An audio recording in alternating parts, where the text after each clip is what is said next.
Well, let me inform you that I have already submitted a calling attention notice on this issue. However, unfortunately, though after having admitted in the first place or informed me later that this particular call attention was disallowed on the pretext that it is still sub judice. The matter is still sub judice. So I could not raise this issue on the floor of the House. However, I would like to, you know, speak out in a very categorical term that as a party, we are not buying the statement made by one of the ministers in this government that perhaps the coal must have been washed away by rains. It is also a matter of fact that as it is today, Meghalaya received deficit rainfall. So it is quite a serious matter to see that there is a rampant illegal transaction of gold in the state, despite the ban. So we are not talking about the revenue, but we are, concerning about the violation of a law. This is just the tips of the iceberg. I know for sure there's a lot of illegal transaction in many areas in the state. In fact, my intention to raise this issue as a calling attention is to bring to the notice of the government that there are places where, despite the protest, the opposition of the local Dorbar, some people who seems to have a connection with the people in power, they completely show, disrespectful to the law. So, but what can we say?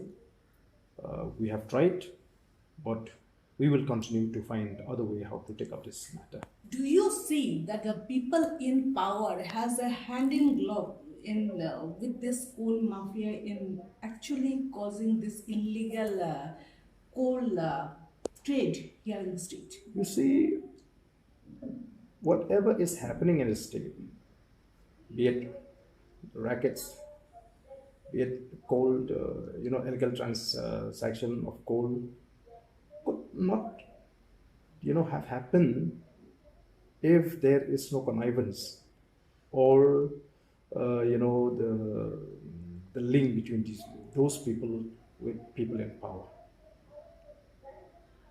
For sure, we can, come to a conclusion. How can a common man, be able to engage in these kind of illegal activities without the protection or the support from people in power? For instance, a poor Rapido driver will be caught for violating or not having a proper permission to run these transport system, two-wheelers transport system in our state. He's working hard for his living, but we see trucks and trucks are plying on the road of Meghalaya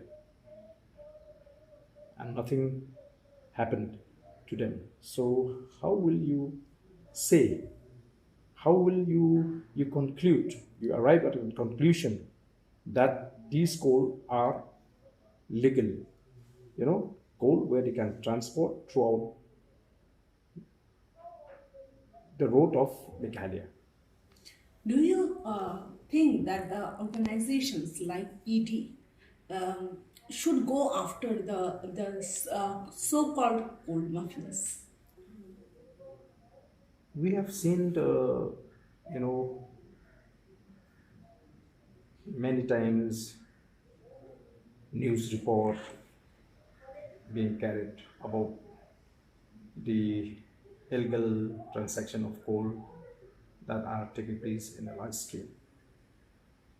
Even the committee constituted by NGT also time and again has expressed, that the government, the state government, is not at all serious, to deal with this problem.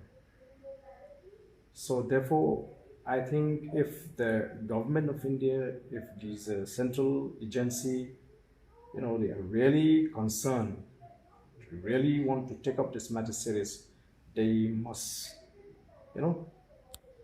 increase their activities in order to ensure that those who are involved in this illegal transaction of gold are brought to justice. When you say central agencies, what type of central agencies are you referring to? There are many central agencies like ED, CBI, so they need to pull up their socks if we really want to clean this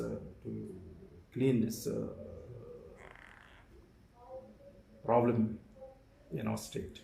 Even the state government has taken away that provision of granting permission to CBI to inquire into when the matter came up. This similar matter came up in Lokayukt.